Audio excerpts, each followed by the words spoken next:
দেশ এবং দেশের নেতাকর্মী সমর্থক সব ছাপিয়ে একজন সাধারণ মানুষ কিংবা একজন সাধারণ রিকশা চালক যিনি তার মৃত্যুর খবর শুনে হাসপাতালের সামনে ছুটে গেছেন। এরকম তো প্রচুর মানুষের সাথে আপনারা আজ সারাদিন কথা হচ্ছে।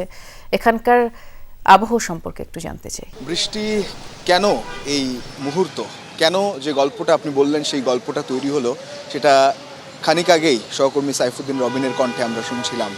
যে জীবন, যে রাজনৈতিক জীবন, যে উত্থান পতন, যে রোলার কোস্টারের মধ্য দিয়ে তিনি গেছেন, তবুও তিনি ছিলেন আপোষহীন।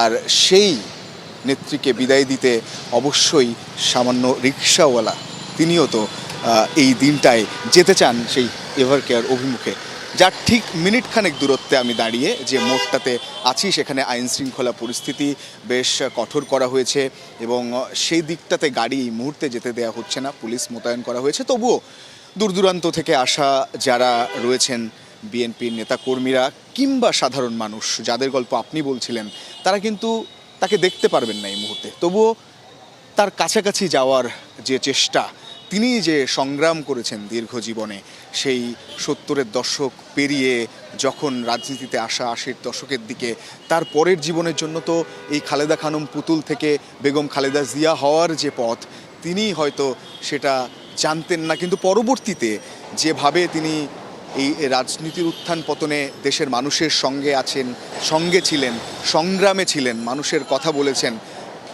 সেই ঋণ তো সাধারণ মানুষ শোধ করতে চায় এই দিনে তার যেখানে তিনি শায়িত আছেন সেই এভারকেয়ারের আশপাশে এসে সেই হসপিটালের দিকে তাকিয়ে হয়তো স্মরণ করতে চান তার এই দীর্ঘ রাজনৈতিক জীবন, তার আত্মত্যাগ, পরিবার থেকে শুরু করে দেশের মানুষের জন্য।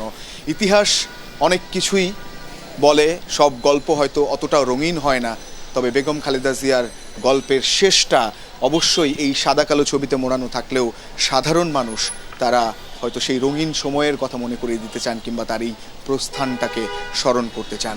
তো এই জায়গাটায় সকাল থেকেই আজ এই 30 ডিসেম্বর সকালে, যখন পৌষের কুয়াশা মরা সকালে শীতার্ত দেশের মানুষ যখন গভীর ঘুমে, তখন তিনি চিরনিদ্রায় সেই অনন্ত পথে যাত্রা শুরু করলেন এবং এক দুঃসংবাদ হয়ে এই সংবাদ আসলো মানুষের কাছে।